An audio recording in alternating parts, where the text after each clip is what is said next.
My name is Joe Esposito. I was Elvis Presley's road manager and right-hand man and a very close friend of mine. I loved him very much. From the time we were discharged from the... For years, people believed they knew how Elvis Presley lost his shine. But what if the real story was something only one man truly saw? Red West was there. Closer than most, he witnessed moments the cameras missed. What did he see? What was hidden from the world? Red West's final days with Elvis. Red West had first met Elvis Presley when they were both teenagers attending Humes High School in Memphis in the early 1950s.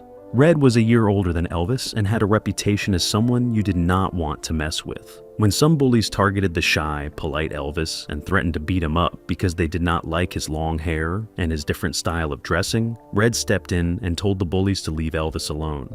That simple act of protection created a friendship that would last for over 2 decades and would define both men's lives in ways neither could have imagined at the time. As Elvis's career took off and he became the most famous entertainer in the world, Red remained by his side as bodyguard, friend, and loyal protector. Red was there through all the major moments of Elvis's life, including his time in the Army, his movie career, his marriage to Priscilla, and his return to live performing in the late 1960s and 1970s. Red knew Elvis better than almost anyone and had seen him at his best and at his worst. The bond between them was deeper than just employer and employee. They were genuine friends who had grown up together and who had shared experiences that no one else could understand. But by the mid-1970s, Red was becoming increasingly troubled by what he was witnessing in Elvis's life. The prescription substance use that had started innocently enough with medications to help Elvis sleep and to give him energy for performing had spiraled completely out of control. Elvis was taking massive amounts of pills every day, far beyond what any doctor would prescribe for legitimate medical purposes. Red watched as Elvis became more dependent on the medications and less able to function without them. The energetic, talented young man Red had befriended in high school was being replaced by someone who was often confused, paranoid, and barely able to take care of himself. Red tried many times to talk to Elvis about the substance problem and to encourage him to get help, but Elvis would not listen. He became defensive and angry whenever anyone suggested that his medication use was a problem. Elvis insisted that everything he took was prescribed by doctors and therefore was safe and appropriate. He claimed that Red did not understand the physical pain and the pressure that Elvis lived with every day, and that the medications were necessary for him to function. These conversations always ended badly with Elvis telling Red to mind his own business and to just do his job of protecting Elvis rather than trying to tell him how to live his life. The final months of Red's employment were the most difficult of their long friendship. Red was watching Elvis self-destruct and felt powerless to help. Elvis's behavior was becoming more erratic and unpredictable. He would sometimes be unable to remember conversations from just hours earlier. He would fall asleep in the middle of talking to people. He would become irrationally angry about small things and would accuse people around him of disloyalty or betrayal for no apparent reason. Red felt like he was watching a slow-motion train wreck and could not figure out how to stop it. The other people in Elvis's inner circle seemed unwilling to confront the reality of what was happening. Some of them enabled Elvis' substance use by helping him obtain medications or by looking the other way when Elvis was clearly overdoing it. Others simply did not want to rock the boat because they depended on Elvis financially and knew that challenging him could cost them their jobs. Red felt increasingly isolated as someone who was willing to tell Elvis the truth, even when Elvis did not want to hear it. This isolation only grew worse as Red became more vocal about his concerns. In early July 1976, Elvis summoned Red to Graceland and informed him that his services were no longer needed. Elvis also fired Red's cousin, Sonny West, and another longtime bodyguard named Dave Hebler at the same time. The official explanation was that Elvis needed to cut costs and reduce the size of his payroll, but Red knew the real reason. Elvis was getting rid of the people who had been most vocal about his substance use and his need for help. By firing Red, Sonny, and Dave, Elvis was removing the voices that challenged him and surrounding himself with people who would not question his choices or his behavior. Red was devastated by being fired. He had dedicated over 20 years of his life to protecting Elvis and being his friend. He had turned down other opportunities and had organized his entire existence around being available to Elvis whenever needed. Now he was being cast aside and replaced by people who would tell Elvis what he wanted to hear rather than what he needed to hear. Red felt betrayed and hurt, but he also felt guilty because part of him was relieved to be escaping from the impossible situation of watching his friend destroy himself without being able to help. However, this led to the discovery that will change both their lives forever. The incident Red witnessed. The event that convinced Red that Elvis's situation had become truly dangerous happened in mid-June 1976, about 3 weeks before Red was fired. Elvis had been at Graceland for several days without any scheduled performances or appearances. These periods at home were often when Elvis's substance use was at its worst, because he had too much time on his hands and would take medications out of boredom or to escape from his thoughts, rather than because he had specific medical needs. On this particular evening, Red was on duty at Graceland and was walking through the mansion, checking on various security matters. As he passed by the living room, he heard Elvis's voice coming from inside, and it sounded agitated and strange. Red paused to listen and realized that Elvis was talking to himself, or possibly to people who were not actually there. The quality of Elvis's voice was slurred and confused in a way that made Red concerned about how many pills Elvis had taken. Red entered the living room and found Elvis sitting on the couch surrounded by several members of his household staff.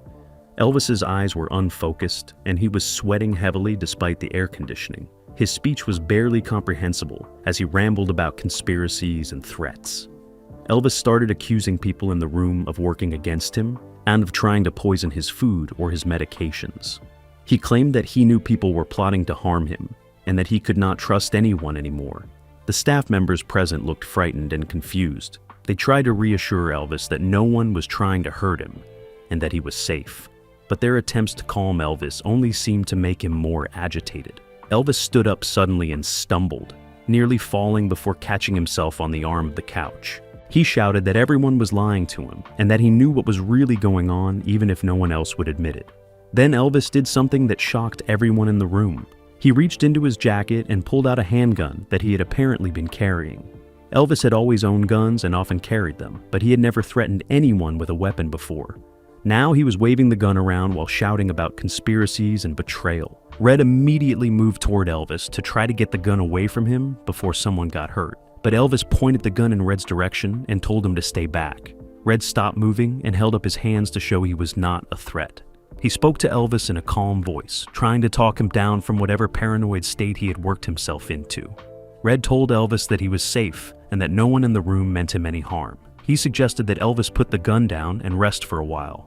But Elvis was beyond reasoning with in his intoxicated and paranoid condition. He continued ranting about conspiracies and about people trying to hurt him. The standoff continued for what felt like hours, but was probably only about 20 minutes. Red kept talking to Elvis in a calm, steady voice, while the other staff members stayed very still and quiet, terrified of what might happen. Gradually, Elvis's energy seemed to drain away as the medications in his system pulled him toward unconsciousness. His words became more slurred and his movements became slower. Finally, Elvis sat back down on the couch heavily, and the gun fell from his hand onto the cushions beside him. Red immediately moved to pick up the gun and to make sure it was safe. The other staff members helped get Elvis upstairs to his bedroom, where he collapsed onto his bed and fell into a deep, intoxicated sleep. Red called Dr. Nick and explained what had happened. The doctor came to Graceland and examined Elvis, but he assured everyone that Elvis would be fine after sleeping off the medications. Dr. Nick did not seem particularly concerned about the incident or about what it revealed about Elvis's deteriorating mental state. After Dr. Nick left, Red sat alone in one of the downstairs rooms thinking about what he had just witnessed.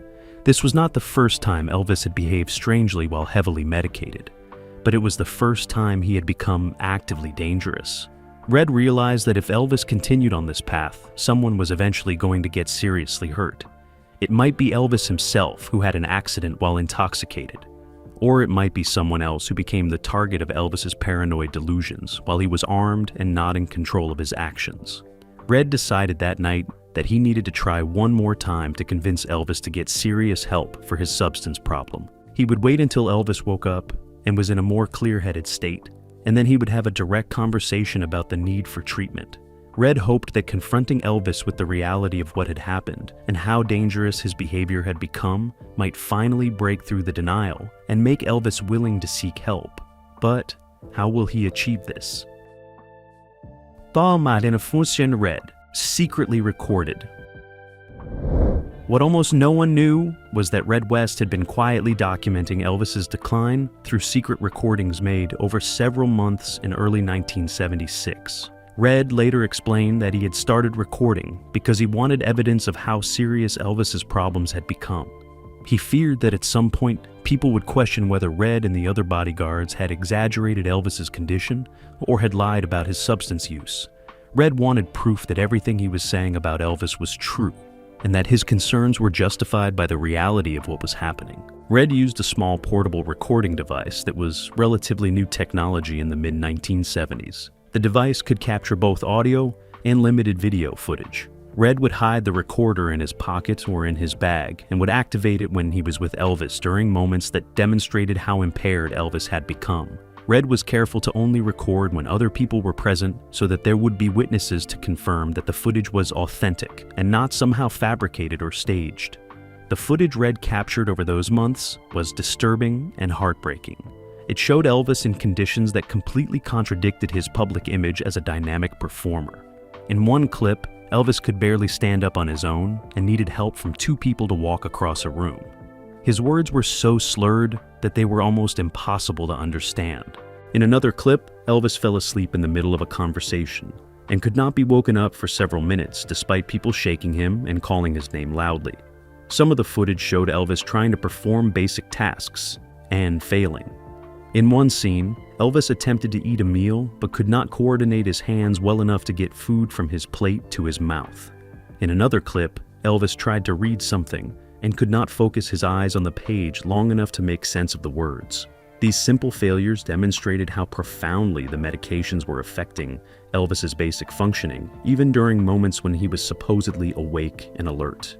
The recordings also captured Elvis's personality changes under the influence of the substances. The man on the footage was often paranoid, suspicious, and irrationally angry. He would accuse people of things that made no sense. He would become fixated on bizarre ideas and would not let them go, even when people tried to redirect his attention. The warm, generous, funny Elvis that Red had known for years was almost completely absent in these recordings. Instead, there was someone who seemed like a stranger inhabiting Elvis's body. Red recorded the gun incident in June 1976, though the footage was dark and difficult to see clearly, because Red had to be very careful about not being obvious about recording. The audio captured Elvis's paranoid accusations and his threatening behavior. It documented the genuine fear in the voices of the staff members who were present. It provided evidence that this incident had really happened, and that it had been as serious as Red would later claim. After each recording session, Red would carefully store the footage in a secure location away from Graceland. He never told Elvis that he was being recorded. Red felt guilty about this secrecy because it seemed like a betrayal of their friendship. But Red also felt that documenting the truth was more important than maintaining Elvis's privacy, especially if that documentation might eventually be used to help Elvis get the treatment he desperately needed. Red never intended for this footage to be made public during Elvis's lifetime. His plan was to use it only if absolutely necessary to convince doctors, family members, or other authorities that Elvis needed intervention. Red hoped that he would never have to reveal that the footage existed and that Elvis would somehow recover and get his life back on track. But Red wanted the documentation just in case the situation deteriorated to the point where dramatic action was needed to save Elvis's life. When Red was fired in July 1976, he took the recordings with him. He continued to keep them secret even as he and Sonny West and Dave Hebler began working on their book about Elvis. The recordings were too sensitive and too personal to include in a book, and Red was not ready to expose Elvis that completely, even though he was angry about being fired. The footage remained locked away in Red's personal collection of Elvis memorabilia, unknown to almost everyone. Despite not wanting to hurt his friend, Red knew he still had to do something to help Elvis. Red's book and the aftermath. After being fired by Elvis, Red West faced financial difficulties and struggled to figure out what to do with his life. He had spent over 20 years working for Elvis and had few skills that translated to other employment. Red was approached by a writer named Steve Dunleavy, who suggested that Red could make money by writing a book about his experiences with Elvis. Red initially resisted the idea because he still felt loyalty to Elvis despite being fired. But as his financial situation became more desperate, and as he thought about the truth of what Elvis was doing to himself with such substances, Red decided that telling the story might be important. Red contacted his cousin Sonny West and Dave Hebler, the other two bodyguards who had been fired along with him. The three men agreed to collaborate on a book that would tell the truth about Elvis's substance use and about the dangerous situation that had developed. They worked with Steve Dunleavy to put together a manuscript based on their first-hand observations and experiences.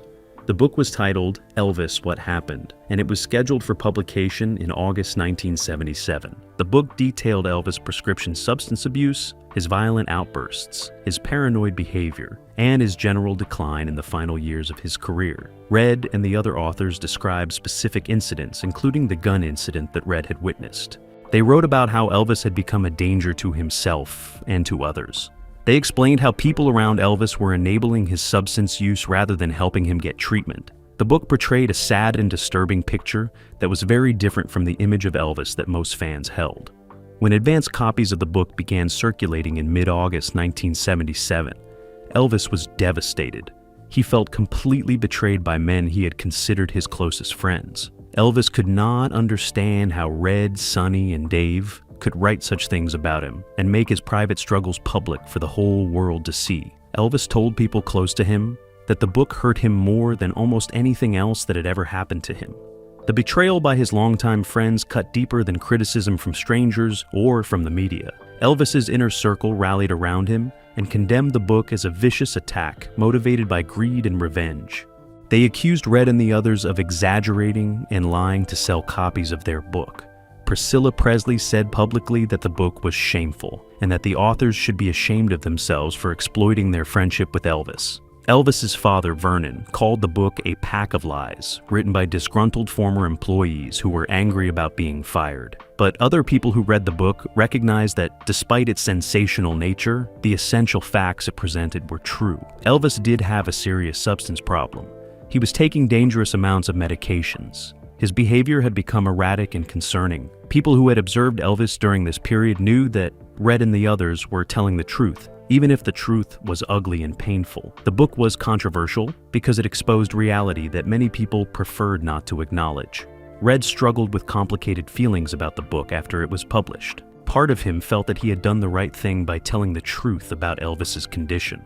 He genuinely hoped that the publicity from the book might force Elvis to confront his problems and seek help. But Red also felt guilty about hurting Elvis and about exposing him publicly. The two feelings warred with each other inside Red as he waited to see how Elvis would react to the book's publication. Then, on August 16, 1977, just 2 weeks after the book was published, Elvis passed away. Red heard the news while he was at home in Memphis. He felt like he had been punched in the stomach. Red immediately thought about the book and wondered if the stress of its publication had contributed to Elvis's death.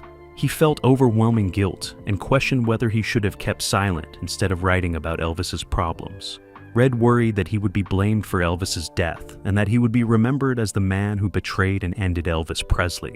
Red attended Elvis's funeral, but felt extremely uncomfortable being there. Many of Elvis's friends and family members gave him cold looks or avoided speaking to him entirely. Red understood their feelings, but tried to tell people that he had written the book because he cared about Elvis and wanted him to get help, not because he wanted to hurt him. Most people did not want to hear Red's explanations. They saw him as a traitor who had sold out his friend for money. The guilt Red felt about the book and its possible role in Elvis's death stayed with him for the rest of his life. In interviews over the following decades, Red would say that he stood by the truth of what the book reported, but that he regretted the timing and the way it had affected Elvis. Red wished that he had found some other way to help Elvis, some approach that would not have caused Elvis such pain in the final weeks of his life. The tragedy of Elvis's death would haunt Red until his own death 40 years later. The footage finally revealed. For over 40 years after Elvis's death, Red West kept the secret recordings he had made locked away.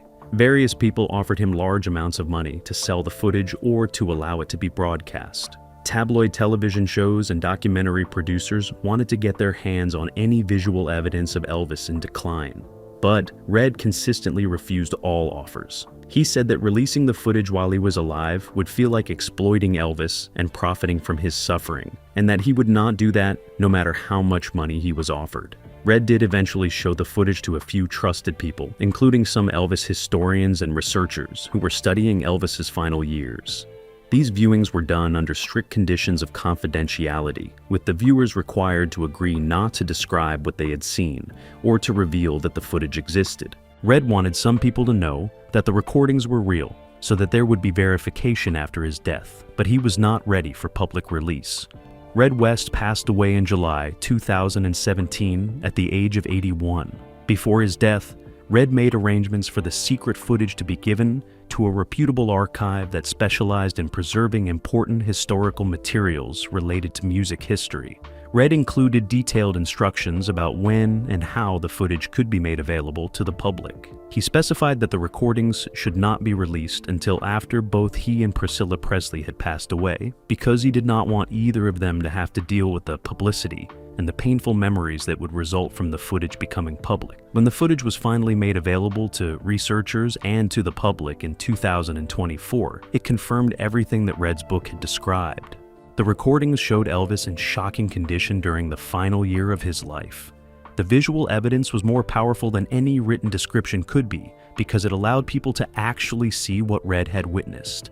The footage left no room for doubt or denial about the severity of Elvis's substance problem and about how drastically it had affected his functioning. The most disturbing aspects of the footage were the moments that showed Elvis's complete vulnerability and helplessness. Seeing Elvis unable to walk properly, or to speak clearly, or to stay awake during conversations was heartbreaking for anyone who remembered him as the dynamic young performer who had revolutionized popular music. The footage showed the enormous gap between Elvis's public image and his private reality.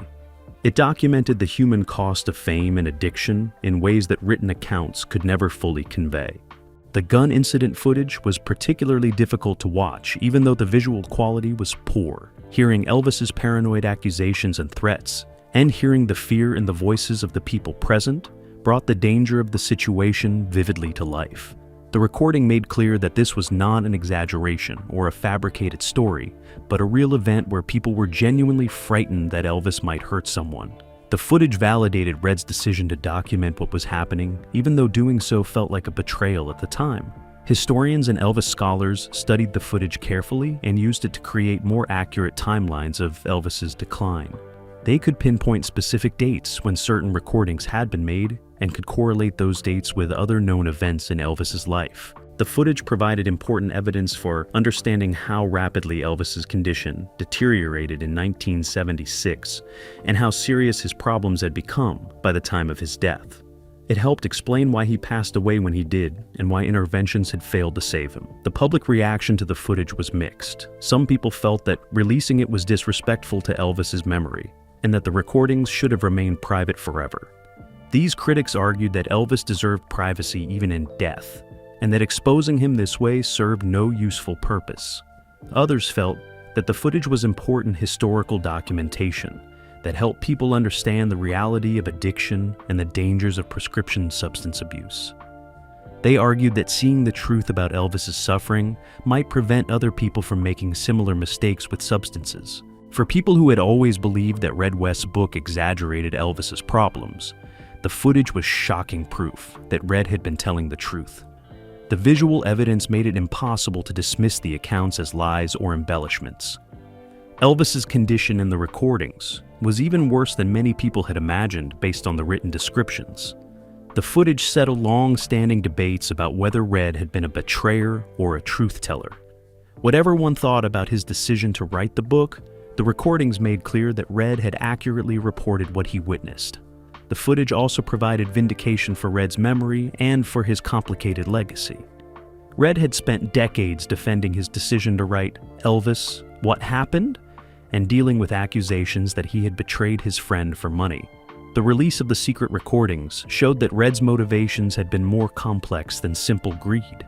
He had been documenting the truth because he genuinely believed it was important, even when doing so cost him friendships and subjected him to criticism.